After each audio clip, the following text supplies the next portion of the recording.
তো জীবিত মানুষ মিডিয়া ছাড়া তার লাশের উপরে ড্যান্স দিতে পারে এ কি মানুষ বলা স্যার? পশু করে তুলেছেন আমি না, কথা বলে না কেন? একটা ফকির পর্যন্ত ফকির আমার মনে হয় ভিক্ষার পরে সাদা দেওয়া লাগবে, এই কথা বলেন না কেন? ফকিরের সাদা দেওয়া লাগবে। এরা আল্লাহর মামলার আসামি। এটা দুনিয়াও শেষ, জালেমদের আখিরাতও শেষ। আল্লাহু লা ইয়াহদিল কওমাজ জালিমিন। আল্লাহ বলেন আমি জালেমদেরকে হেদায়েত দিচ্ছি না, দেব না। এটা মুজারে, বর্তমান, ভবিষ্যৎ, প্রেজেন্ট, ফিউচার। কি করলেন আপনি? জালেমদের দোসর হয়ে সাহায্য সহযোগিতা করে যা কামিয়েছিলেন সেগুলো ভোগ করতে পারলেন না। আর দুনিয়া তো শেষ হয়ে গেল, আপনার আখিরাতও শেষ। আপনি তো ছোটখাটো কোন বাদীর আসামি না, আপনি সরাসরি আল্লাহর মামলার আসামি। আপনার দিকে তাকিয়ে এখন আফসোস হয় মাঝে মাঝে, কি করলেন আপনি? আমাদের জীবনের দিকে একটু খেয়াল করা দরকার। আমি আমার ঈমান থেকে বলছি, এখানে যারাই আমরা আছি 200 বছর পরে যদি এই জমিনে কেউ আমরা ঘুরে আসি, আমার নিজের বাড়ি, বানানো বাড়ি, আমাকে আমার নাতি ছেলে তারা উঠতে দেবে? বলেন তো দুনিয়াটা কেমন? এই বাড়ি ঘর জমি জায়গার জন্য এমন কোন কিছু করি নাই, সব আমার জীবনে ছিল, সে বৈধ অবৈধ বলেন। অথচ মাত্র 200 বছর পরে এখন ফিরে আসবেন, আপনাকে আপনার ছেলের 3 পুরুষের পরে আর তারা চিনবেও না, উঠতেও দেবে না। কোরআনে কারিমে আল্লাহ আমাদেরকে কথাটা বারবার আমাদের বিবেকের কাছে ধাক্কা দিয়েছেন। আমাল হায়াতুদ দুনিয়া ইল্লা মাতাউল গুরুর। ও পৃথিবীর বান্দা বান্দিরা, একটু বিবেকটা কাজে লাগাতে পারো না? দুনিয়ার জীবন কিন্তু ধোঁকা। তোমার মা বাবাও ধোঁকা, সন্তান ধোঁকা, স্ত্রী ধোঁকা। দুনিয়ায় একটু ভান করে থাকো, দেখো চোখ বন্ধ করে, সব ধোঁকা ধরা পড়ে যাবে। সুতরাং আমরা যেন পাগলামি না করি কেউ। বিশাল ধোঁকা আমাদের সামনে যেটা দেখা দিচ্ছে এখন আছে, এই ধোঁকায় পড়ে আমি আমার আখিরাত নষ্ট করতে পারি না। আমার আখিরাত যেন আমার সামনে 1 নম্বরে থাকে, এই দুনিয়া যেন আমার পেছনে থাকে। তাহলে আখিরাত যদি কেউ 1 নম্বর বানায়, দুনিয়া আমার আল্লাহ তার কপালে যা আছে এমনি দিয়ে দেবেন। আমরা কি আখিরাত সামনে রাখতে রাজি আছি? বলেন বলেন। আমার এবার তেলাওয়াত কি আয়াত সূরা আরাফ 179 নম্বর আয়াত। আজকের আলোচনার বিষয় যেটা বলেছিলাম, নাম হচ্ছে বিবেক। নাম কি? এটা যাদেরকে আল্লাহ দিয়েছেন, এই বিবেক যাদের কাজে লাগে না, একেবারে অ্যাক্টিভ হয়ে মিশে যাবেন কোরআনের সাথে। আল্লাহ পাক বলেন ওয়ালা বাদে দারানা লি জাহান্নামা কাসীরাম মিনাল জিন্নি ওয়াল ইনস। অধিকাংশ মানুষ আর জিন জাহান্নামে যাবে, এই জন্যই তাদেরকে বানিয়েছি। কে বলছেন? প্রশ্ন আসতে পারে, তাহলে আমার দোষ কি? অধিকাংশ মানুষ আর জিন যদি জাহান্নামে যায়, তা আমার কি দোষ? হ্যাঁ, এখানে আল্লাহ 3টি ইন্দ্রিয় শক্তির কথা দিয়েছেন। যাদের ভেতরে 3টা আছে, যদি কাজে না লাগে সে জাহান্নামে যাবে, যার কাজে লাগবে সে জান্নাতি। একেবারে কাটছাট সহজ কথা। 1 নম্বরে লাহুমা কুলুবুল্লা ইয়াফকাহুনা বিহা, যাদের কলব আছে কিন্তু চিন্তা ভাবনা নেই। এটা আপনাকে বিবেক আল্লাহ দিয়েছেন, কিন্তু বিবেকটা আপনি কাজে লাগান না। বিবেক কাজে লাগাতে পারলে আপনি রাস্তা হারাবেন না, রাস্তা পেয়ে যাবেন। একেবারে গোড়াতে শিকড়ে আল্লাহ হাত দিয়েছেন আমাদের। হালাতা আলাল ইনসানি হাইনুম মিনাদ দাহরি লাম ইয়াকুন শাইআম মাযকুরা। আল্লাহ পাক বলেন, হামজা একটু কি খেয়াল করো না, বিবেকটা কাজে আমার লাগে না, যে তুমি জন্মের আগে উল্লেখ করার মতো কিছু ছিল না।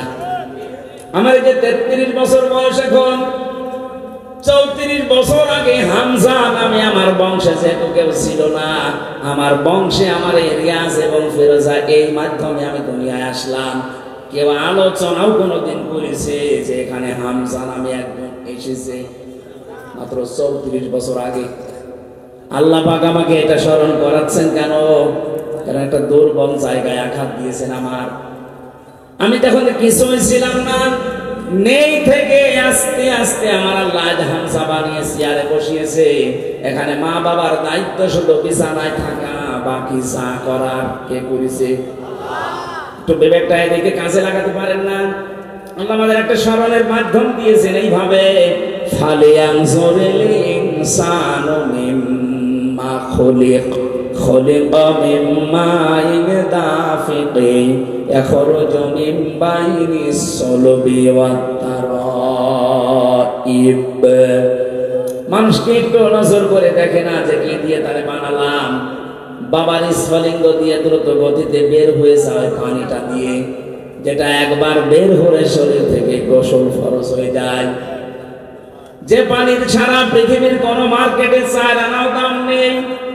কথা বলবেন না, কেউ ফ্রি দিলে আপনি নেবেন না। এরকম একটা না পাক দুর্গন্ধযুক্ত পানি দিয়ে আল্লাহ আমার অস্তিত্ব আরম্ভ করলেন।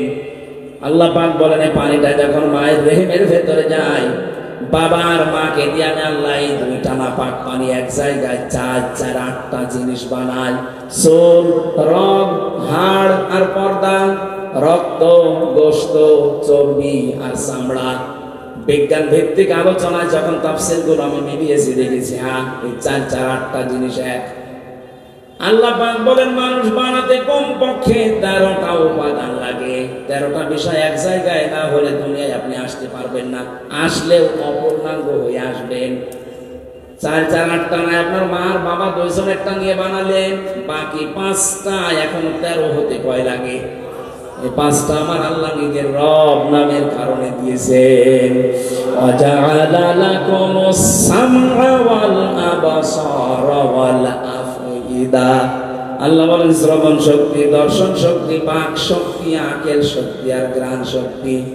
এর ভেতরে যদি একটাও তোকে কম দিতাম, দুনিয়ায় আসতে ঠিক কিন্তু অপূর্ণাঙ্গ হয়ে।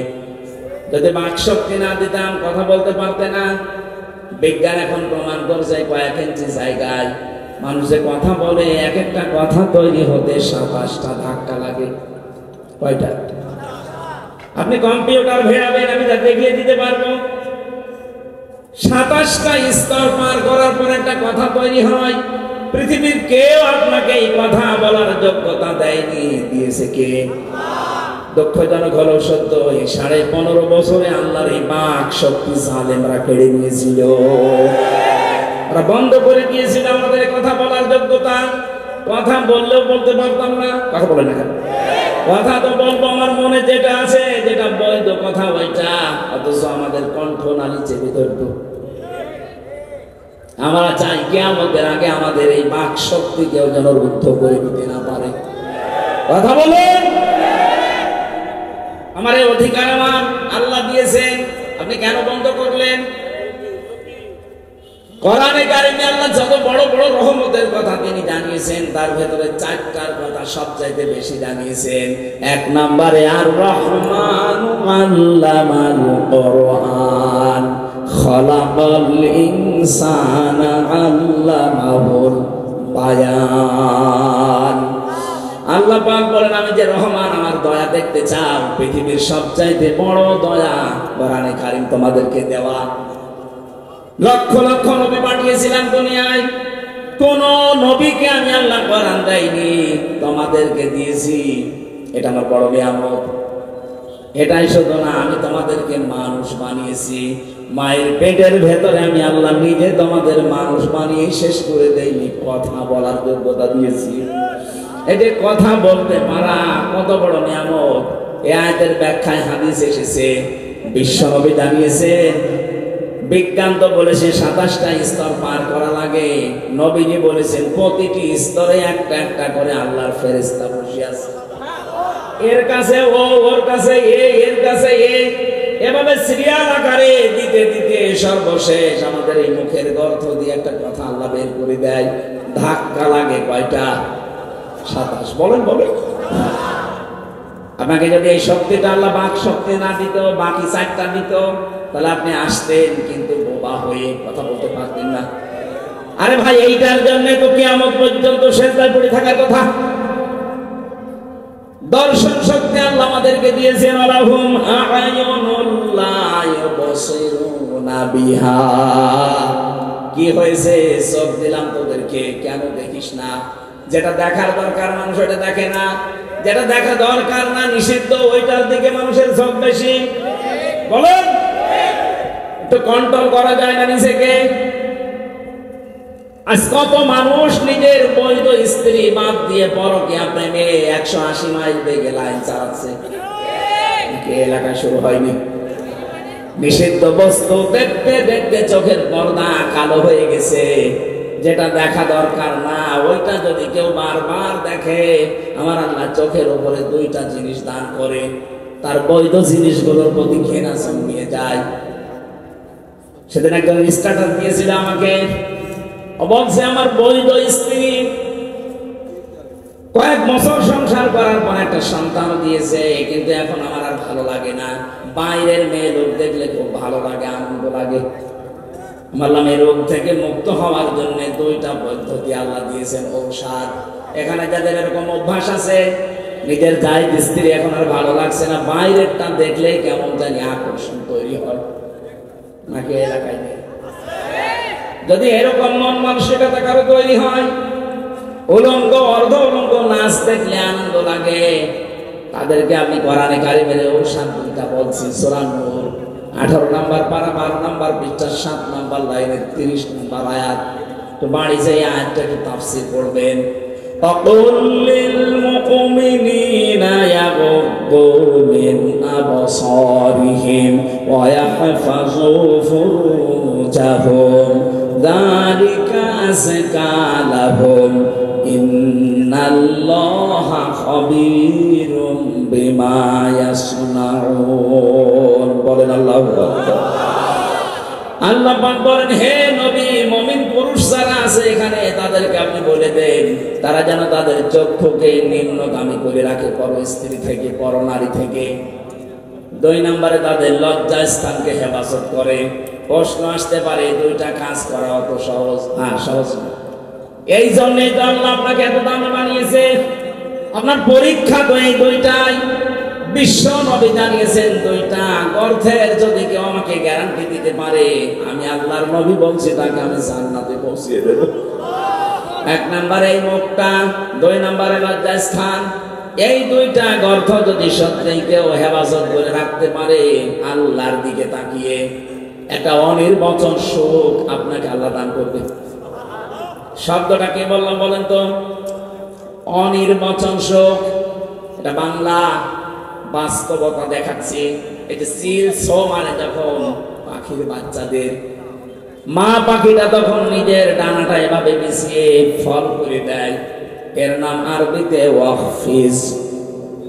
আল্লাহ বলেন, ডানা এভাবে ডাউন করার পরে ফল করে দেয়, যখন শাক করার পরে যখন ফল করে, তোমরা দেখতে পাও পাখির এই মরগুলো এত মোলায়েম, এত নরম, এত সফট, একটার সাথে আরেকটা যখন মিলে যায়, ডাউন করার পরে যখন ফল করে, এর নিচে বাচ্চাগুলো সে একটা আনন্দ পায়, একটা সুখ পেয়ে যায়। ওদের মনে মনে এই চিন্তা, এই বিশ্বাস তৈরি হয় যে যেখানে আসি এখানে অন্তত দুনিয়ার কেউ সো মেরে নিয়ে যেতে পারবে না।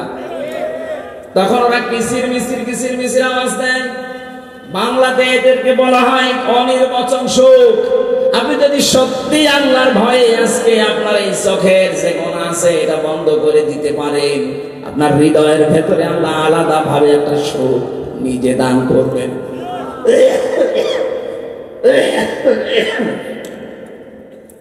বগুড়াবাসী এখানে এখনই এই মুহূর্ত থেকে মাহফিল যদি সাকসেস করতে চাই, শুধু সুন্দর করে সাজানোই না, এটা বাড়ি নিয়ে যাওয়া লাগবে।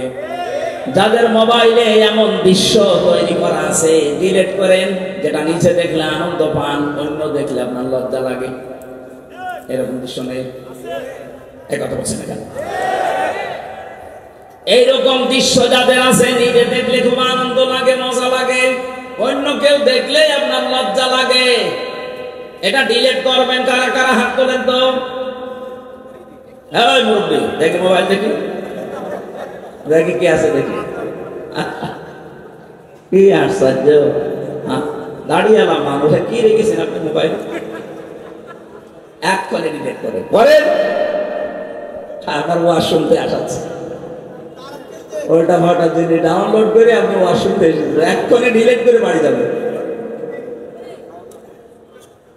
আল্লাহ আমাদের চোখের হক আদায় করার জন্য কয়েকটা জিনিস কোরআনে কারীম আমাদের সামনে এনে দিয়েছেন।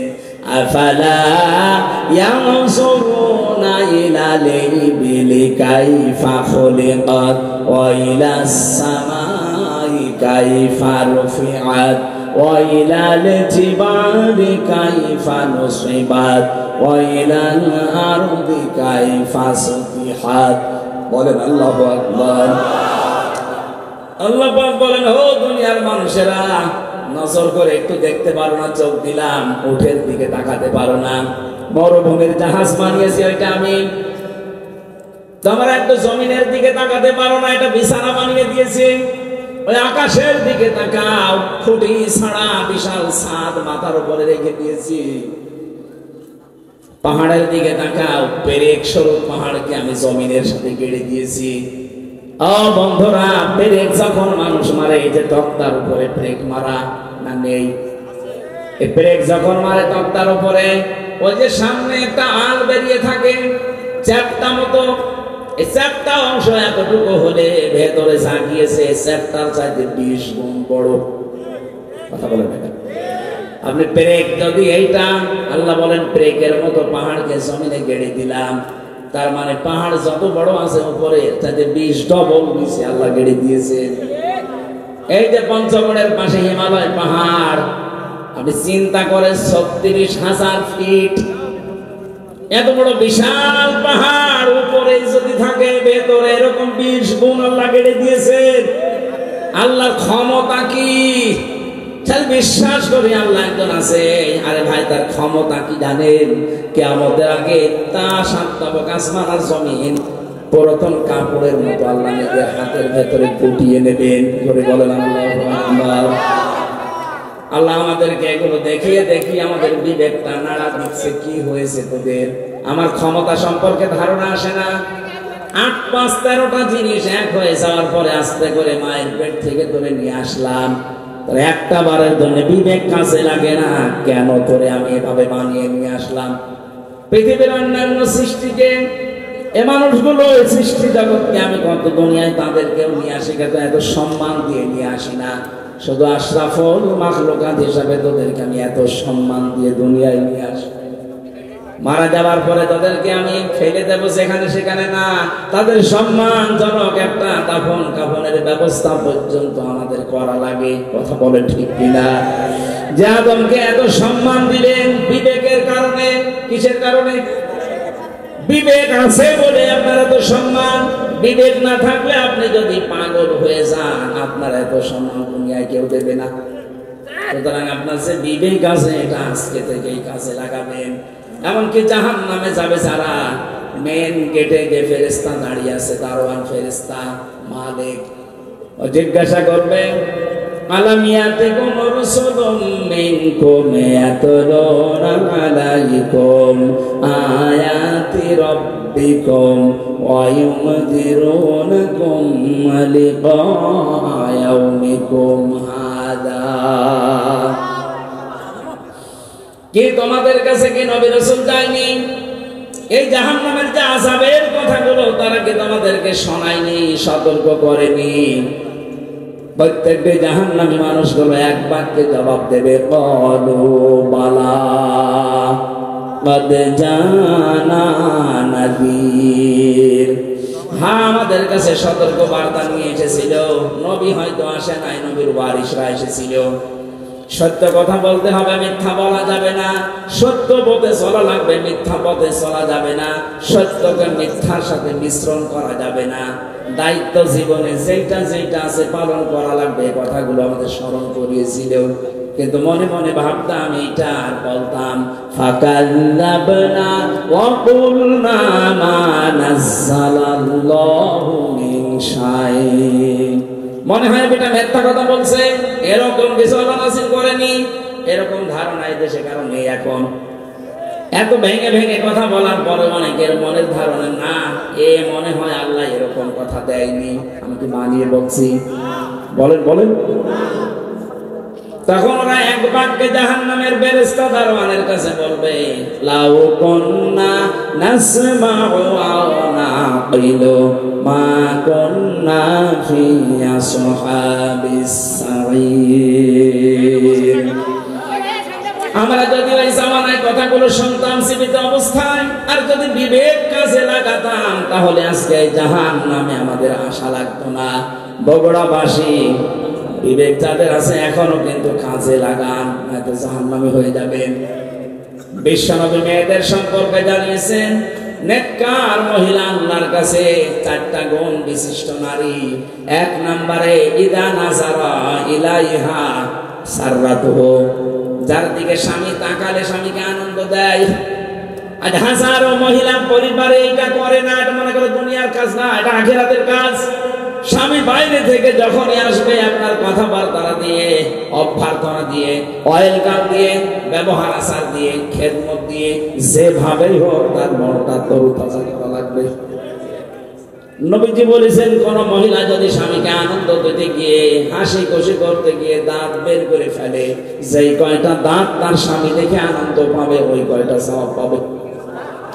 ওরা দাঁত দেখায় স্বামী বাদ দিয়ে বিয়াইকে, ভাইকে। কথা বলেন না কেন? ওয়াইদা গাবা আনহা হাফিজাতুহু, 2 নম্বরে ওই মহিলার জন্য জান্নাতের 8টা দরজা খোলা থাকবে। যেই মহিলার স্বামী বাড়ি থেকে চলে গেলে, অনুপস্থিত থাকলে সে তার নিজের ইজ্জত আবরু সম্ভ্রমকে হেফাজত করে রাখে। কত মহিলা স্বামী বাড়ি থেকে চলে যেতে দেরিও মনে হয় যে ঈদ বেজে গেছে ওর। বলেন, পরকীয়া প্রেমে যারা লিপ্ত, মেয়েদের অভ্যাস একটা আছে জন্মগত ভাবে, ওরা যদি একবার কোন জিনিসের শান্তি পেয়ে যায়, জীবন চলে গেলে ওই জায়গা ছাড়তে চায় না। এটা শুধু দোষ ওদের একা না, হযরত আদম আলাইহিস সালামের স্ত্রী থেকে শুরু। জান্নাতে যখন ছিল, শয়তান যে মেন গেটে বলছিল, আকাসামাহুমা ইন্নী লাকুমা লামিনান নাসিহিন, আমরা আল্লাহর নামে কসম দিয়ে বলছি, আমি তোমাদের হিতাকাঙ্ক্ষী। গোপন ভিত্তিতে সংবাদ পেয়েছি যে আল্লাহ তোমাদেরকে আরামের শান্তির জায়গায় বেশি দিন রাখবে না, তোমাদের তাড়িয়ে দেবে। হযরতে হাওয়া আলাইহিস সালাম আগে পেছনে চিন্তা না করে মনে করলেন, কি এত বড় আরামের জায়গায় থাকতে পারবো না, মানে বলছে কি করা লাগবে তাই বলেন, যা করা লাগে আরামের জায়গায় থাকতে আমি তাই করবো। শয়তানের জন্য টার্গেট নিয়েছিল মহিলাকে, কাকে? বলেন বলেন। মেয়েদের চক্রান্ত যে কত ভয়ঙ্কর, জান্নাত থেকে পর্যন্ত আমাদের চলে আসা লেগেছে। 15.5 বছরে মেয়ে লোকের চক্রান্ত আপনি দেখতে পেলেন না। একবার কোন রকমের চেয়ারে বসার পর যে শান্তি পেয়ে গেছে, দুনিয়ার সব মানুষ মারা যাক, চেয়ার আমার চাই। মাঝে মাঝে দেখতাম এই কথা বলতো, নির্বাচন হয় হোক না হয় না হোক, আমি ক্ষমতা চাই। এটা শয়তানের কথা। কার কথা? মেয়েরা, আপনি স্বামী বাইরে গেলে যে অনুপস্থিত স্বামী, আন্দাজে যার তার মোবাইলে কল দিয়ে এই যে শাবনূরের কণ্ঠে কথা বলেন, আপনি যতক্ষণ পরপুরুষের সাথে কথায় লিপ্ত থাকবেন, আপনার কবিরা গুনাহ উঠতে থাকবে। মেয়েরা মোবাইলে কোন আওয়াজে কোন সিস্টেমে কথা বলবে আল্লাহ তাও জানিয়েছেন। সূরা আহজাবের 32 নম্বর আয়াত, ইয়া নিসান নাবিয়্যি লাস্তুন্না কাআহাদিম মিনান নিসাই ইনিত্তাকাইতুন্না ফালা তাখদাউনা বিল কওলি। আল্লাহ পাক বলেন, হে নবীর স্ত্রীরা, পর্দার আড়াল থেকে যদি কথা বলতে চান, কথা বলবেন সত্য কথা, কিন্তু ভাষা করবেন রুক্ষ সূক্ষ্ম, গরম দিয়ে কথা বলবেন। যার সাথে কথা বলছেন ওর মনের ভেতরে যদি শয়তান কোনো কিছু ওয়াসওয়াসা দেয়, ওইটার কাজে লাগবে না। আপনি মোবাইলে কথা বলতে হলে প্রথমে সালাম দিয়ে জিজ্ঞাসা করে, যদি স্বামী কোথায়, বলে স্বামী আছে বাথরুমে, অন্য জায়গায়, কি কি দরকার, এমন সাজালো গলায় বলবেন। যদি পরপুরুষ হয়, ওর মনের ভেতরে শয়তান উকি ঝুঁকি দিলে সঙ্গে সঙ্গে পাঠিয়ে যাবে। মনে মনে ভাববে, আল্লাহ এ কি মহিলা না ইসরাইল। আর যদি শাবনূরের কণ্ঠে আপনি শুরু করেন আলাপ, মনে করবে কাজ হচ্ছে। একদিন 2 দিন 5 দিন পরে দেখবেন 2 সন্তান ফেলে দিয়ে উনি আল্লাহর রাস্তায় পালিয়েছে। এই জন্য স্বামী যখন বাড়ি থাকে না, স্বামীর সন্তান, স্বামীর সম্পদ, স্বামীর ইজ্জত আবরু হেফাজত করে রাখা নেককার মহিলার গুণ। 3 নাম্বার ওয়াতুইনু আলা দীনি যাওজাতিহা, যখন স্বামী বাইরে থেকে দিনের কাজ কারবার করার জন্য থাকবে তখন তাকে আপনি ছাড় দেবেন, সাহায্য করবেন, সহযোগিতা করবেন, উৎসাহ দেবেন। তো অধিকাংশ মহিলারা এটা নেই, দিনের কাজে, মানবতার কাজে 10টা মানুষের কর্মসংস্থান তৈরি করার জন্য স্বামী কাজ করছে, আপনি তার উৎসাহ দেবেন। আরো কথা বলেন না কেন? একটা মসজিদ বানিয়ে দিলে কয়জন মানুষ নামাজ পড়বে? নাই 2000। কথা বলেন না কেন? একটা রাস্তা যদি কেউ সংস্কার করে দেয়, একটা ব্রিজ বানিয়ে দেয়, লক্ষ লক্ষ মানুষ রাস্তায় হাঁটবে। 1000 মসজিদ বানানোর চাইতে একটা ব্রিজ কালভার্ট সংস্কার করা আল্লাহর কাছে দামি। এরকম মানবতার পক্ষে যে কাজগুলো, মানবতাকে সাহায্য করার জন্য, আল্লাহর দ্বীন প্রচারের জন্য, কায়েমের জন্য, প্রতিষ্ঠার জন্য যারা কাজ করে বেড়ায়, নেককার স্ত্রীর কর্তব্য হচ্ছে তাকে উৎসাহ দেওয়া, সাহায্য করা। খাদিজাতুল কুবরা এইটাই করেছিলেন নবীর জন্য। এই জন্য আল্লাহ তাকে নিজে সালাম পাঠিয়েছেন। সুবহানাল্লাহ বলতে পারেন না? আপনাকে সালাম দেবে কি করে? আপনি তার বাধা দেন। আপনার স্বামী কি মদ গাঁজা খেয়ে বেড়াচ্ছে? সে তো মানবতার পক্ষে কাজ করছে, 10টা মানুষের কর্মসংস্থান তৈরির জন্য চেষ্টা চালাচ্ছে। সমাজের জন্য কাজ করে যারা, মানবতার জন্য, ইসলামের জন্য, তাদের স্ত্রীরা যেন ছাড় দেয়, সাহায্য করে, উৎসাহ দেয়, এটা নেককার মহিলা। 4 নম্বরে স্বামী যেটা পছন্দ করে, নেককার হতে চাইলে ওইটা আপনাকে পছন্দ করা লাগবে যদি জায়েজ হয়। আমি সহ যত স্বামী এখানে আছি, প্রতিটি স্বামী আমরা চাই এবং পছন্দ করি মন থেকে, যে কোরআন হাতে নিয়ে বলছি, মন থেকে আমি চাই এবং পছন্দ করি বিয়ের পরে যেন আমার মা বাবা আমার সাথে থাকে। কথা বলে না কেন? 100টার 98টা মহিলা এটা চায় না। নামাজ পড়ে, রোজা রাখে, কালো বোরকা পরে, কিন্তু স্বামীকে মাঝে মাঝে খোঁচায় কি আর কতদিন একসাথে থাকবা, আলাদা হবা না। কথাটা শুধু ওই মেয়ে লোকের না, ওই মেয়ে লোককে হাওয়া দিচ্ছে ওই মেয়ে লোকের মা আর বড় বোন। ওখান থেকে শুধু হাওয়া দেয়, আর কতদিন থাকবে একসাথে। আরামে খেতে চাইলে আলাদা হ। এরকম শাশুড়ি আর বড় স্বামী কার আছে? হাত তোলেন তো। একজন আছে না? কি ইয়ার তোমার কথা না? ওরা আছে, সত্যি আছে। সম্মানিত মা বলেন, আপনি মনে করছেন আমি নামাজ পড়ি, রোজা রাখি, কালো বোরকা পরে জান্নাত আমি পাবো না? পাবে কি? কে বলেছে জান্নাত পাবেন? জান্নাতে যেতে হলে আপনার স্বামী যেটা পছন্দ করে ওটা যদি জায়েজ হয়, আল্লাহর কসম আপনার কষ্ট হলেও মেনে নেওয়া লাগবে। এই যে কয়েকদিন আমি গিয়েছিলাম আগে নীলফামারী কিশোরগঞ্জ থানা, একটা বৃদ্ধাশ্রমে ঢুকলাম। কতগুলো মা আর বাবা বসে আছে, তাদের চোখের দিকে তাকালে মনে হচ্ছে ওরা সন্তানের জন্য বরদোয়া দিচ্ছে। কত কষ্ট লাগে একটা সন্তান বড় করতে। তারা বাবা আছে, জিজ্ঞাসা করে দেখেন, একটা ছেলে একটা মেয়ের পেছনে 25 বছর 22 বছর শ্রম দেওয়ার পরে তার বিয়ে দেওয়া হয়। আমার মনে হয় আমার এই ছোট্ট মেয়েটাকে নিয়ে আমি যে ঝামেলায় আছি, আমাকে নিয়ে আমার বাবা মা ঠিক এই ঝামেলায় ছিল। প্রতিটি মানুষের পেছনে তার মা বাবা ঠিক এইভাবে শ্রম দিয়েছে। অথচ লাইন ধরে এই লাইনে বাবা, এই লাইনে মা বসে আছে বৃদ্ধাশ্রমে, সবগুলোর সন্তানই আছে।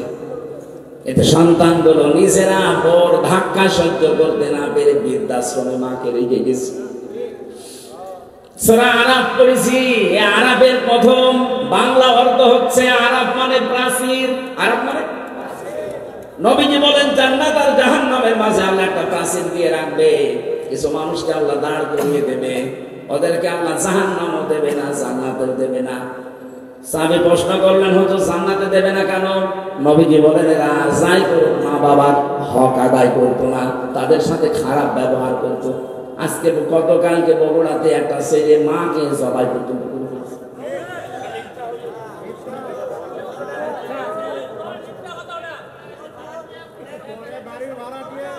সে যেই হোক ছড়িয়েছে তো এই সংবাদ। এটা যদি নাও হয়ে থাকে, এরকম জঘন্য কাজ বাংলাদেশ সহ বিশ্বে এখন অনেক জায়গায় হচ্ছে। নিজের মাকে পর্যন্ত জবাই করে ফেলতে পারে যে সন্তান। আমার মনে হয় আরাফ নামক ক্লাসে অলরেডি দাঁড়িয়ে আছে। সাহাবী বললেন, হুজুর ওরা জাহান্নামে যায় না কেন? বিশ্বনবী বলেন, ওদেরকে আল্লাহ জাহান্নামে দিচ্ছে না কারণ ওরা দুনিয়াতে দিন কায়েমের জন্য চেষ্টা করত। সুতরাং আপনার জীবনের মেন টার্গেট বানাবেন আল্লাহর দিন। 15.5 বছরে ওরা দেশটাকে জাহান্নামের মতো বানিয়ে ফেলেছে। হঠাৎ করে আল্লাহ দৃশ্য পাল্টিয়ে দিলেন কেন?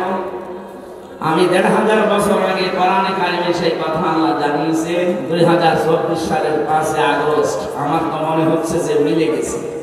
তো দেখেন সূরা আনাম 44 নম্বর আল্লাহ রাব্বুল আলামিন বলেন, থাক ওগুলো মনে হয় রংপুর বিভাগ, রাজশাহী বিভাগের লোক ওগুলো ঝামেলা করে, মফিজরাও মফিজের সারা এখন ডিস্টার্ব করবে, বলবো যে রংপুর।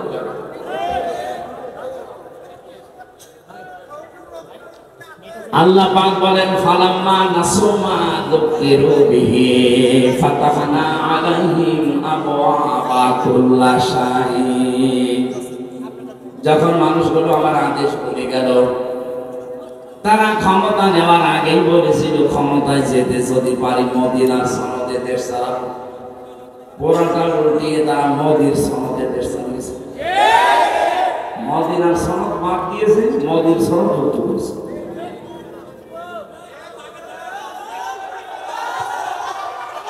এরাই মোবাইলটা ধরে ওই দূরে কোনো জায়গায় ফিকে মারে। এটা মানুষ নাকি একে একে বিবেক মরে গেছিল। মানুষকে ডিস্টার্ব করে খালি।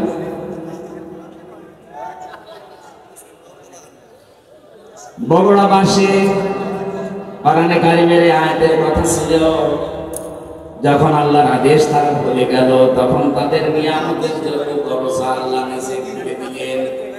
আমরা দেখতে পেয়েছি 2006 সালের 28 অক্টোবর পৃথিবীর ইতিহাস তারা পাল্টিয়ে ফেলেছিল। যিনি পালিয়েছে উনি এখনো পর্যন্ত দেশে আসার আকাঙ্ক্ষা পেশ করছে, অথচ তারই নির্দেশে সারা দেশ থেকে লোকে বৈঠা নিয়ে মানুষ পিটিয়ে হত্যা করা হয়েছে রাজধানীতে। এর আসল মাস্টার মাইন্ড, এর হুকুমদাতা হিসাবে উনি দায়ী। বলে টাকা ডাইরেক্ট ইনডাইরেক্ট মানুষ মেরে ফেলার জন্য বহু চেষ্টা দুনিয়া করে চালিয়েছে। সোজা চাপটা কথা আমাদের আপনাদের বগুড়ার পুত্রবধূ, ওনাকেও হয়তো ডাইরেক্ট কিছু করে না, ইনডাইরেক্ট এতিমের সম্পদ আত্মসাতের মামলা দিয়েছে। সেই কয় টাকার মামলা দিয়েছে, ওই কয় টাকার সাইডে আরো 3 ডবল টাকা বেড়ে গেছে। আমার মনে হয় তাদের পুরস্কার দেওয়া দরকার ছিল। তাহলে যদি আপনি এইভাবে শাস্তি দিয়ে চিকিৎসা পর্যন্ত না দিতে দেন, তাহলে দরবেশ বাবা কি করা উচিত আপনি বলেন? সেটা 2 কোটি 3 কোটি না, 36,000 কোটি আপনি এক জীবনে গণনা করে শেষ করতে পারবেন। দেশটা ফোকলা করে ফেলেছে কয়েকজনে।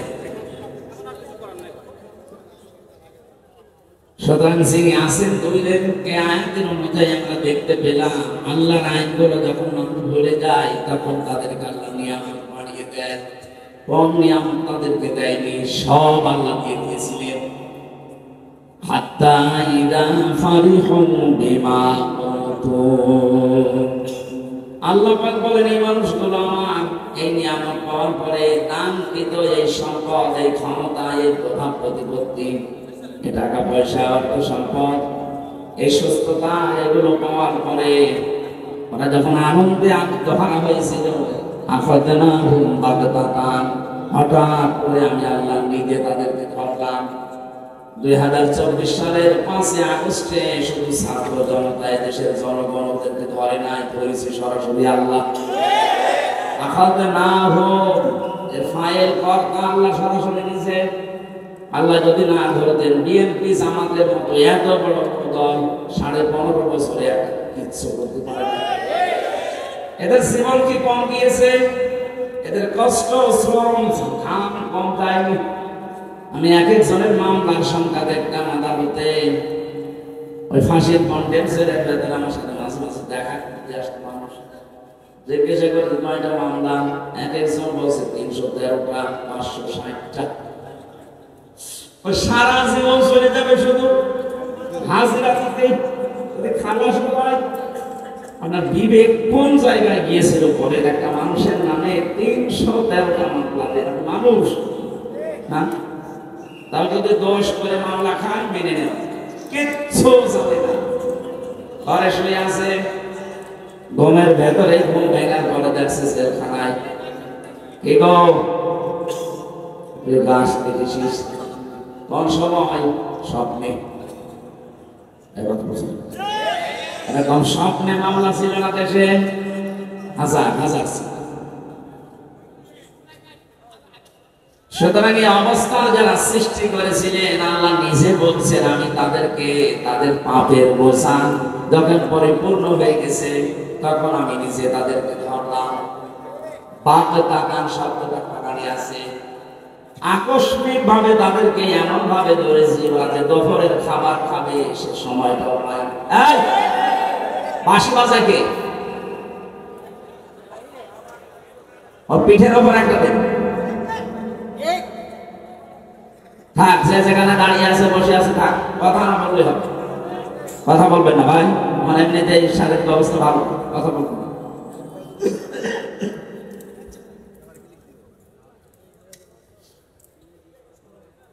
আল্লাহ পাক বলেন ফাইযাহুম মুবলিসুন, এমন অবস্থায় তাদেরকে ধরেছি যে তারা হতাশ হয়ে গেল, নিরাশ হয়ে পড়েছে।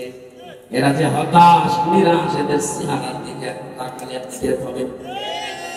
জেলখানায় আমরা যাইনি, যতবার আমাকে আদালতে নিয়েছে ওদের চাইতে অপমান আমাদেরকে আদালতে শিখতেছে।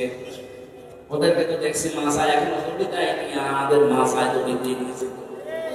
চেহারার ভেতরে আমাদের হতাশা ছিল না, কারণ আমরা মজলুম। আর এইগুলো সব জালেম। চেহারার ভেতরে দেখেন কোরআনের আয়াতগুলো তাই আল্লাহ হতাশা দিয়ে বলে দিয়েছে। মানুষ দেখলে আবেগে একটু আনন্দ করবে, কি কথা বলে না কেন?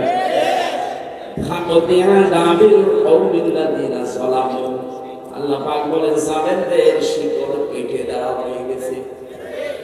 সুতরাং এখনো যারা আশা করে আছেন যে না মা আসতেছে, এই আশা বাদ দেন, কারণ জালেমদের শিকড় কেটে দিয়েছে কে?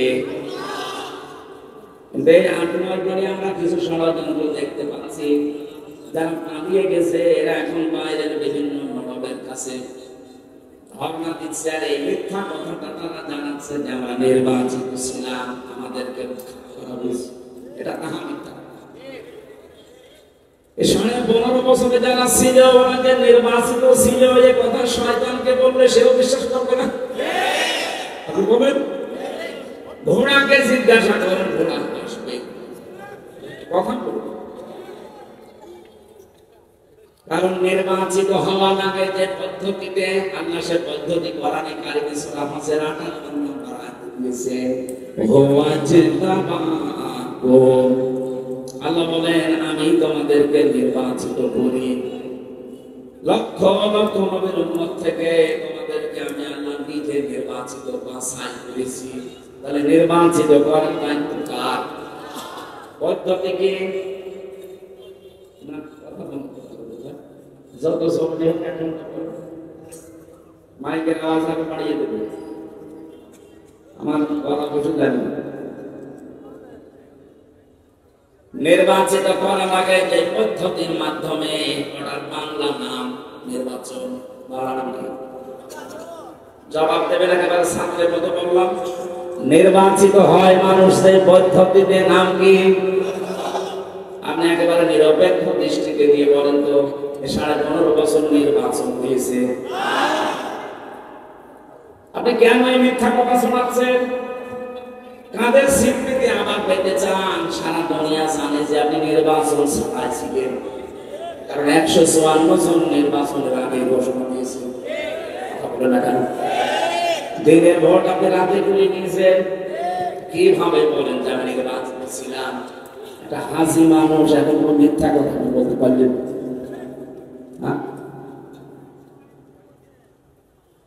আমার মেয়ে আপনার ছেলে যদি বলতো আমরা কিছু মনে করবো না, কারণ তারা মিথ্যা বলে। আপনার একটা হাসি মানুষ হয়ে মিথ্যা বলে, তাম দুনিয়ার মানুষ কি মনে করবে? হাসি মনে হয় মিথ্যা। কাকে যখন ডিম পাড়ে দেখবেন ফকিরের, মনে করে কেউ দেখতেছে না। আপনি যে মিথ্যা বলছেন মনে করছেন কেউ জানে না, আমার দুনিয়া জানে যে আপনি মিথ্যাবাদী।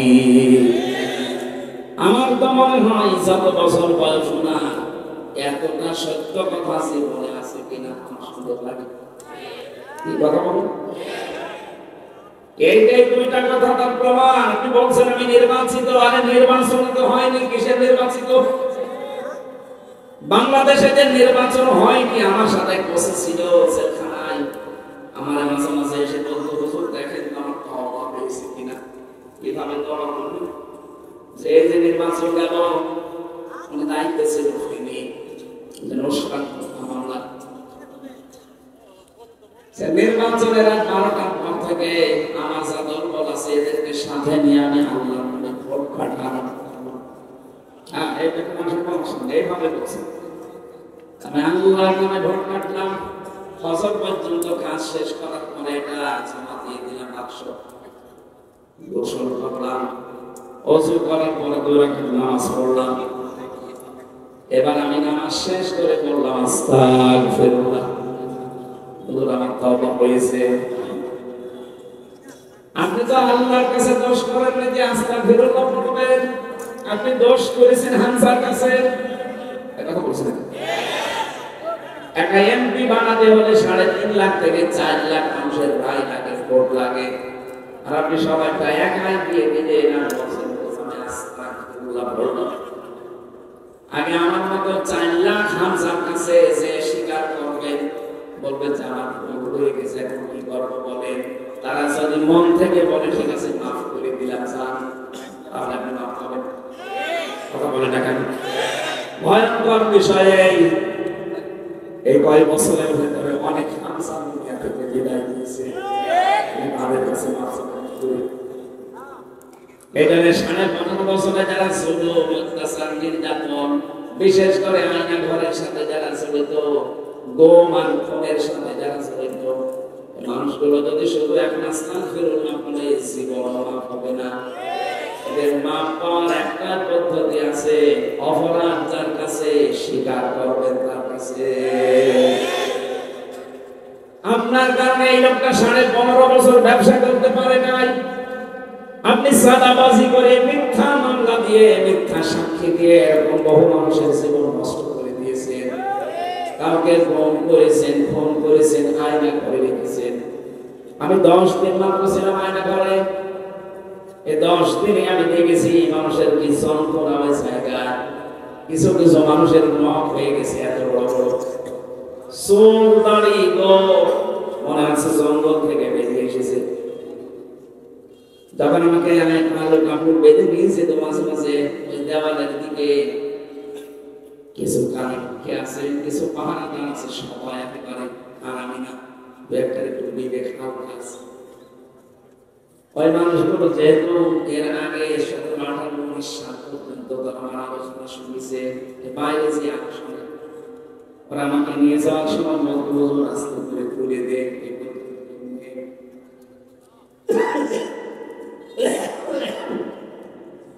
মাটির নিচে অসুরঙ্গ ঘর দিয়ে যখন নিয়েছে, এটা নখ হয়ে গেছে, দেওয়ালের সাথে খুশিয়ে খুশিয়ে মোবাইল নাম্বার দিয়ে নিচে রেখে দিয়েছে। ভাই যদি মাইনে যেতে পারেনি নাম্বারে বলবেন যে আমি বেশি আছি। আপনি কি করেছেন যে পাচ্ছেন? আপনি যদি মেরে ফেলতেন, ইলিয়াস আলীকে ধরার পরেই যদি আপনি মেরে ফেলে বলতেন তাকে মেরে ফেলেছি, তারপর অন্য জায়গায় বিয়ে বলেন কেন? আর ছেলে ওই ছোট্ট ছোট্ট মেয়েগুলো জানতেছে বাবা মারা গেছে, এখনো পর্যন্ত আপনি জানালেন না যেরকম মেরে ফেলেছে, অথচ তাকে বহু আগে আপনি মেরে ফেলেছেন। এই গম, এটা আমার মনে হয় মানুষ হত্যার চাইতে বড় অপরাধ। এদেশে কিয়ামতের আগে জানাই আসবে এই গম নামক এত বড় মানবতা বিরোধী কাজ যেন কিয়ামত পর্যন্ত ভুলে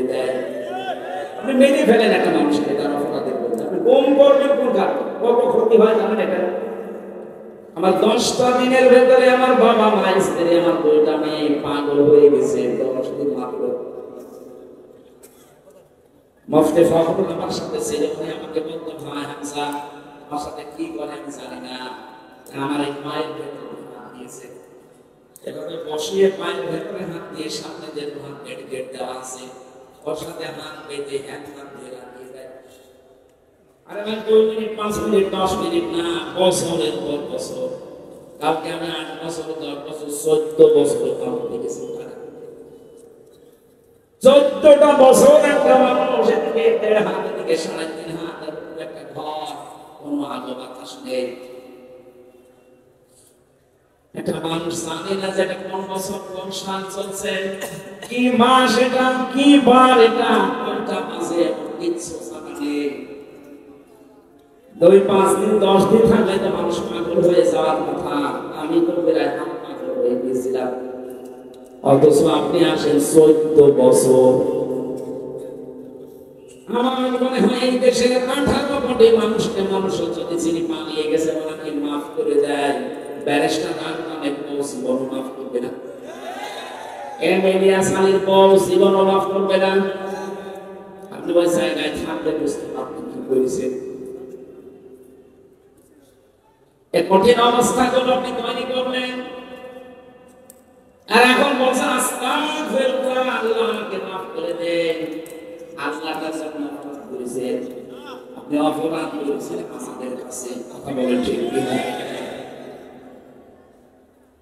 যাদের কাছে অপরাধ করেছেন, যদি সত্যি আপনি সালেম হয়ে থাকেন, আপনি নিজের জানেন আপনি সালেম কিনা। অপরাধ যার কাছে স্বীকার করবেন, তার কাছে কিভাবে স্বীকার করবেন? যে বলবেন যে ভাই আমার মাফ হয়ে গেছে, ভুল হয়ে গেছে, না, এই 15.5 বছরে তার যে বিশাল ক্ষতি করে ফেলেছেন, ওই ক্ষতি পুরোটাকে তাকে দেবেন। কথা বুঝতেছেন? আমার যে 3টা বছরে আমার বাবার কাছ থেকে প্রায় 30 লাখের উপর আপনি টাকা নিয়েছেন বিনা কারণে। এদের কয়েকদিন আগে মামলা আমার সব খারিজ হয়ে গেল। আগামী 10 দিন প্রমাণিত আছে আমার কোনো দোষ নেই, আমি নির্দোষ। আদালত বলছে আমার কোনো দোষ পাইনি, আমি নির্দোষ। বিনা কারণে নির্দোষ মানুষটাকে 3 বছর আপনি তার সাধারণ জেলে রাখেননি, ফাঁসির কন্ডেম ছেলেদের করে দিয়েছিলেন। আমি তো ওই ধরনের অপরাধ করেছিলাম, ওখানে তো রাখা পেয়েছে মানুষগুলো, মামলার আসামি, কেন আপনি আমাকে ওখানে রাখলেন? আমাদের মামুনুল হককে গিয়াসউদ্দিন মামুন সাহেব 3 জনের ব্যাপারে এত পড়া পড়েছিল ভেতরে, দেখতাম ওই ফাঁসির কন্ডেম ছেলে রেখেছে, আমার সিসি ক্যামেরা দিয়ে রেখেছে, আমার সাথে কথা না বলে। এত মানসিক কষ্ট, খাবারের কষ্ট, যোগাযোগ বিচ্ছিন্ন করে রেখেছিলেন। আর আপনি এখন আস্তাগফিরুল্লাহ পড়বেন, আল্লাহ আপনাকে মাফ করে দেবে। আমরা কি বলছি? ভাই 15.5 বছর আবার আপনাকে আমি বাঁচাতে চাই। যদি সত্যি মাফ পেতে চান, এই মায়া কান্না বাদ দিয়ে সত্যি যদি মাফ পেতে চান, যার কাছে যে অপরাধ করেছেন অপরাধ স্বীকার করেন। আমি অপরাধের জন্য যা যা ক্ষতি করেছি